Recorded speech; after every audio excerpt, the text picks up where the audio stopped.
carry it with me, the Constitution of the United States of America. I was the only candidate in this race.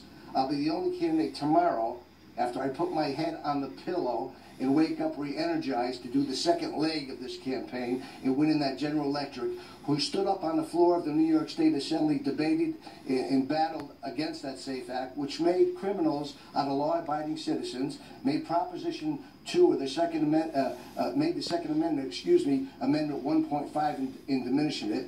I'm the only one who voted against it in this campaign and in the general election coming up. I'm the only one that sponsors the repeal of it in the general election coming up. And I'm the only one that was endorsed by the Rifle and Pistol Association, Tom King of New York State. And any vote I make is going to relate to this Constitution and standing up for this Constitution and the rights that we were given. Not by any man, can't be given to us, can't be taken away. They're unalienable rights given to us by a higher power.